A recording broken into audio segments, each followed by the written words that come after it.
이 땅을 살아가는 사람들이라면 누구나 형통한 삶을 살기를 원합니다. 내 가족과 또 내 자녀들이 그런 형통한 삶을 살기를 간절히 원하는 마음은 누구나 갖고 있는 마음입니다. 성경에서 형통한 삶을 살았던 대표적인 인물을 한 명 뽑으라고 한다면 아마 많은 성도님들이 요셉을 생각하실 것 같습니다.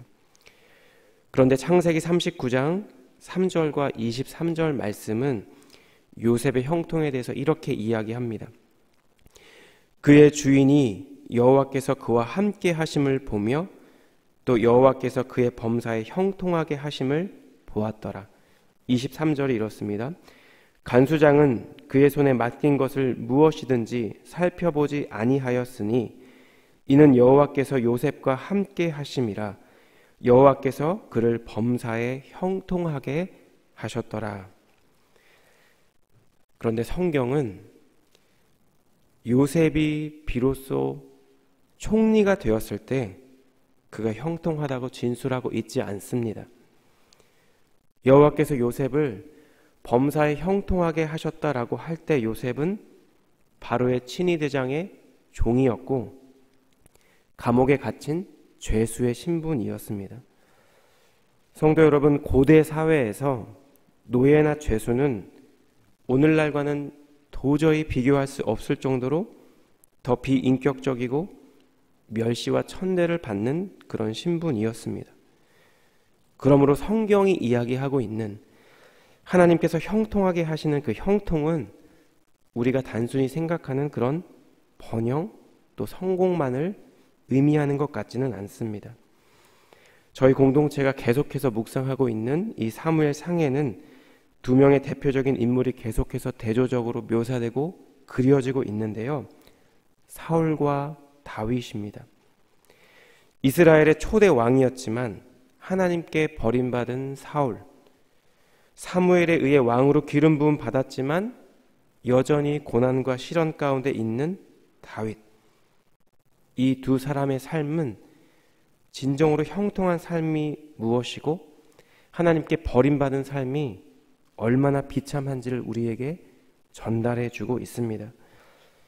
이 아침 우리가 함께 본문 말씀을 살펴보며 하나님을 떠난 사울의 삶을 묵상할 때 그의 삶의 여정이 주는 하나님의 경고를 발견하고 더불어 주님께서 함께 하시는 다윗의 삶을 통해 형통한 삶의 비결을 발견하는 그런 귀한 아침 되기를 우리 예수님 이름으로 축복합니다. 첫 번째로 본문은 사울을 통해 하나님을 떠난 인생이 얼마나 비참해지는지를 우리에게 전달하고 있습니다. 저희가 사무엘서를 읽다 보면 우리는 자연스럽게 이 사울이라는 사람이 원래 교만했고 원래 하나님을 떠난 사람인 것 같은 그런 착각을 하게 마련입니다. 그런데 사울은 분명히 하나님의 선택을 받아 이스라엘 첫 번째 왕위에 오른 사람입니다. 그는 왕이 되기 전 그리고 왕이 된 직후에도 적어도 얼마 동안은 하나님과 사람들 앞에서 자신을 낮출 줄 아는 그런 겸손한 사람이었습니다. 그런데 왕이 되고 그래서 이전에는 경험하지 못한 권력과 사람들의 추앙을 받게 되자 어느 순간부터 그가 변하게 된 것입니다. 그를 왕으로 세우신 하나님보다 사람들을 더 의식하게 된 것입니다. 왕으로서 감당해야 할 책무와 의무가 아니라 왕으로서 누릴 수 있는 기득권에 더 많은 관심을 갖게 되어버린 것입니다. 사무엘상 15장 11절 말씀은 사울의 이러한 상태를 한 절로 요약해서 이렇게 표현하고 있습니다. 내가 사울을 왕으로 세운 것을 후회하노니 그가 돌이켜서 나를 따르지 아니하며 내 명령을 행하지 아니하였음이니라 하신지라. 사무엘이 근심하여 온 밤을 여호와께 부르짖으니라. 즉 사울이 하나님께 버림받은 이유는 사울이 하나님을 버렸기 때문이라는 것입니다. 그리고 이렇게 하나님께 버림받은 사울에게는 더 이상 그가 왕이 되는 과정 가운데 하나님께 부여받은 하나님의 영의 임재나 주님께서 주신 새 마음이 없었습니다. 대신 그에게 임한 것은 여호와께서 부리신 악령이었습니다. 오늘 본문 10절 말씀인데요. 그 이튿날 하나님께서 부리시는 악령이 사울에게 힘있게 내림에 그가 집안에서 정신없이 떠들어대므로 다윗이 평일과 같이 손으로 수금을 타는데 그때 사울의 손에 창이 있는지라. 하나님께서 부르시는 악령이라는 이 표현은 사울을 괴롭힌 악한 영도 하나님의 지배 아래에 있고 그 아래에서 역사한다는 것을 암시하는 표현입니다. 다윗은 이미 사무엘상 16장에 언급된 대로 사울의 이러한 정신적, 병리적 증상을 완화시키기 위해 고용된 수금 타는 사람이었습니다. 그리고 그는 평소와 같이 열심히 자신의 직분을 따라 수금을 타고 있었습니다. 사무엘상 16장 23절 말씀을 보면 이전과 같은 경우 보통의 경우에는 다윗의 수금 소리는 이 사울의 증상을 조금이나마 누그러뜨렸던 것으로 보입니다. 그런데 이상하게도 이번에는 그런 효과가 없습니다. 11절 말씀을 보시면 사울은 마침 손에 창을 들고 있었고 내가 다윗을 벽에 박으리라, 이런 혼잣말을 합니다. 그리고 다윗을 향해 2번이나 창을 던집니다. 다윗을 향한 시기와 질투와 열등감이 결국 피해 망상과 공격적인 증상으로 이어져 다윗을 직접 살해하려는 그런 행동으로 나타나 버린 것입니다. 여러분, 이렇게 사울이 단순히 다윗을 주목하기 시작한 이후에 다윗에 대해서 더욱더 깊은 피해 망상과 공격적인 편집 증상을 보이는 이유가 무엇일까요? 본문 12절 말씀은 사울이 다윗을 두려워하기 때문이라고 말하고 있습니다. 사울을 떠난 하나님의 영이 이제는 다윗과 함께 하고 있다는 것을 그가 직감했다라는 것입니다. 사울은 예전에 사무엘을 만났을 때, 그리고 자신이 왕이 될 것이라는 이야기를 듣고 자신의 길을 떠나려고 할 때 자신에게 임했던 그 새로운 마음을 경험한 적이 있는 사람입니다. 하나님의 영이 임했을 때 그는 다른 예언자들처럼 함께 예언까지도 했던 그런 사람이었습니다. 그런데 더 이상 그에게는 주님께서 이전에 주셨던 새 마음도 없고 하나님의 영도 거하고 있지 않은 것입니다. 그에게 있었던 그 주님의 영이 이제 자신 앞에 있는 다윗이라는 청년에게 임하고 있는 것을 본 사울은 자신과 저 청년의 운명을 예감하듯 불안해할 수밖에 없는 것입니다.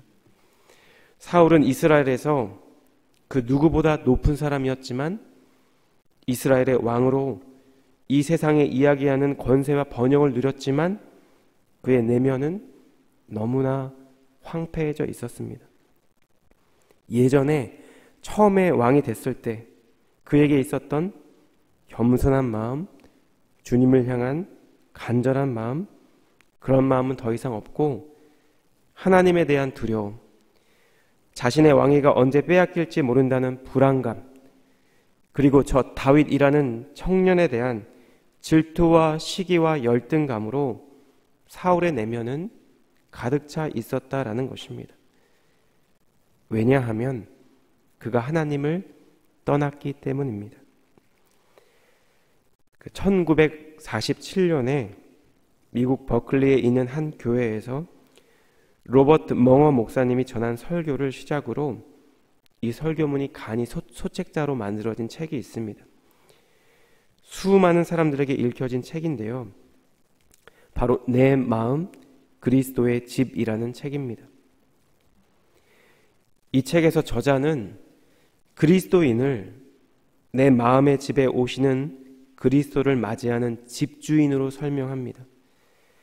집에 있는 서재, 주방, 거실, 작업실, 오락실, 침실과 벽장 등 하나하나의 방마다 우리의 삶에서 주님께 내어드려야 할 우리의 삶의 영역이 무엇인지를 독자들에게 설명합니다.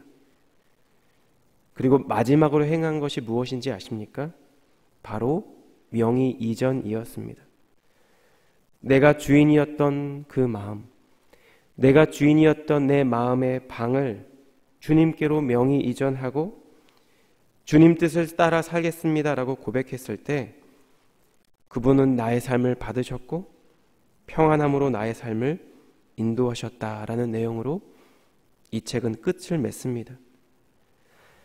사울 안에 있었던 두려움과 불안과 다윗을 향한 시기와 질투와 열등감은 결국 그의 내면이 하나님이 아니라 자아로 가득 차 있음을 증거하는 것이자 그에 대한 주님의 징계였습니다.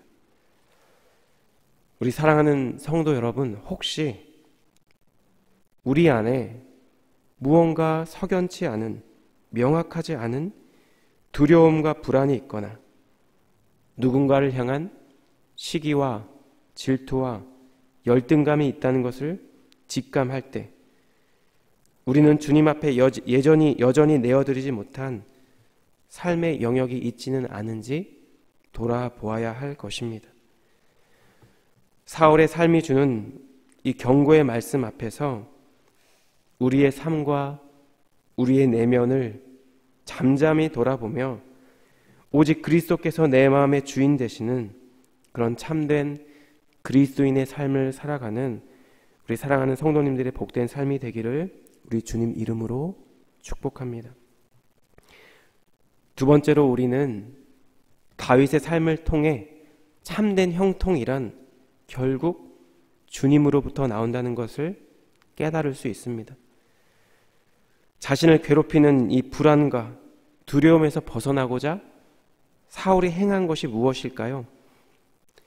그것은 눈앞에 보이는 저 다윗을 당장 왕궁 밖으로 내보내는 것입니다.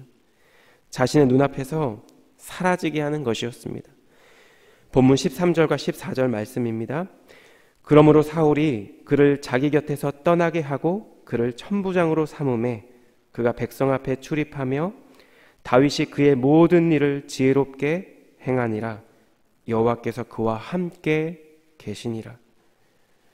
사울은 다윗을 천부장으로 임명합니다.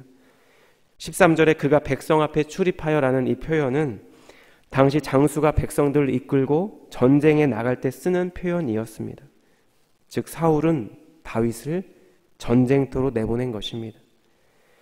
여러분, 사실상 이것은 자청과 다름없는 결정입니다. 왜냐하면 다윗은 당시 왕의 가장 가까운 거리에서 사울을 보자 하는 일종의 왕실 관리였는데 새로 임명된 천부장은 전쟁터에서의 한 장수에 불과했기 때문입니다. 이렇게 다윗을 왕실이 아닌 전쟁터로 보낸 사울의 의도는 그를 보기 싫어하는 것뿐만 아니라 이것이 자신에게 유리하다고 판단되어서였을 것입니다.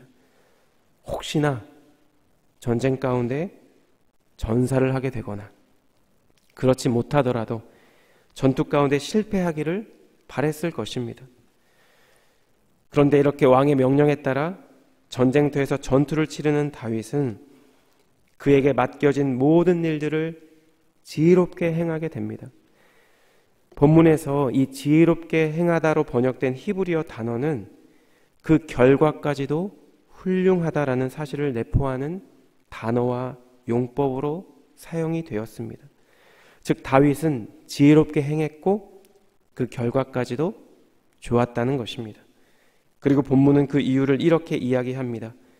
왜냐하면 여호와께서 하나님께서 다윗과 함께 하셨기 때문이라는 것입니다.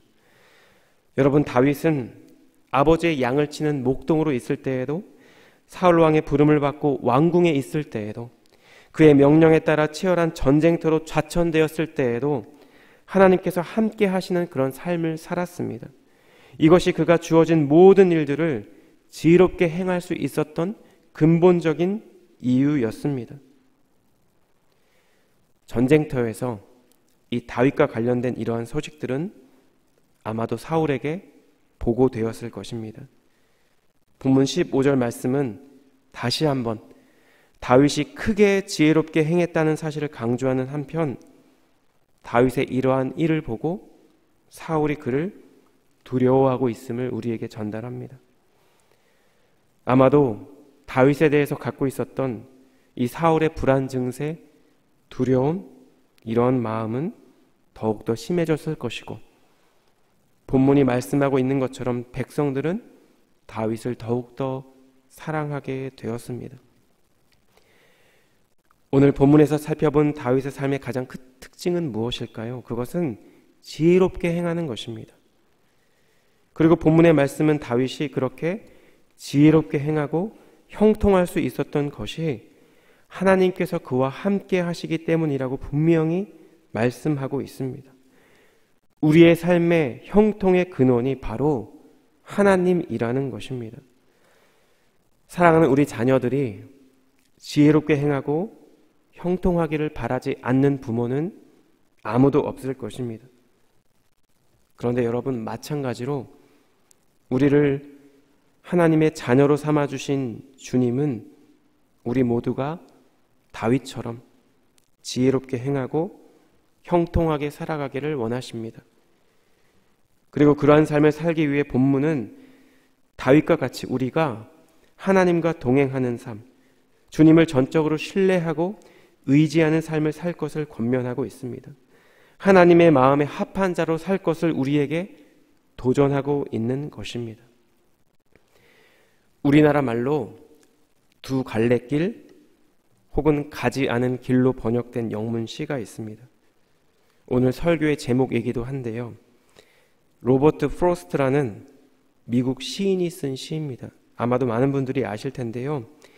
이 시의 영문명은 The Road Not Taken입니다. 한 사람이 가을날 숲속을 걷다가 두 갈래길을 마주하게 된 상황을 서정적으로 쓴 시입니다. 그런데 이 시의 마지막 연이 이렇습니다. 제가 읽겠습니다. 훗날에 훗날에 나는 어디선가 한숨을 쉬며 이야기할 것입니다. 숲속에 두 갈래길이 있었다고, 나는 사람이 적게 간 길을 택하였다고, 그리고 그것 때문에 모든 것이 달라졌다고. 저는 개인적으로 이 시의 마지막 연의 마지막 두 개의 절이 이 시를 알게 된 이후 내내 제 마음에 남는 구절입니다. 나는 사람이 적게 간 길을 택하였다고, 그리고 그것 때문에 모든 것이 달라졌다고. 사랑하는 성도 여러분, 우리 인생의 중요한 순간마다, 그리고 일상에서의 순간에서도 주님과 동행하기를 택하는 사랑하는 성도님들의 복된 하루 되기를 우리 주님의 이름으로 축복합니다. 성도님들과 저의 마음속에 바로 이러한 마음, 겸손하고 낮은 마음으로 하나님만을 의지하고 주님의 인도하심과 주님의 동행하심을 따라 살기 원하는 그런 주님께서 원하시는 마음으로 충만하여 참된 형통을 누리는 우리 사랑하는 성도님들의 귀한 삶, 또 복된 하루 되시기를 우리 주님 이름으로 축복합니다. 기도하겠습니다. 하나님, 오늘도 저희 모두를 말씀 앞에 세워주심에 감사드립니다. 하나님, 우리의 삶의 여정 가운데, 삶의 모든 순간 가운데 주님과 동행하는 은혜와 축복을 저희 모두에게 허락하여 주시옵소서. 시련과 고통과 고난이 저주가 아니라 주님이 동행하지 않는 삶이 저주 아래 있는 삶이라는 것을 기억하며 주님과 동행함으로 참된 형통을 누리는 저희 모두가 되게 하여 주시옵소서.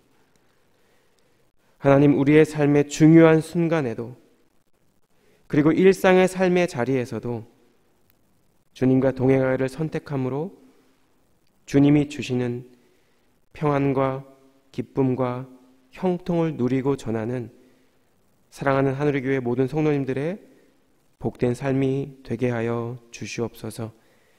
그렇게 행하실 주님께 감사드리며 이 모든 말씀 존귀하신 예수님 이름으로 기도드렸습니다. 아멘.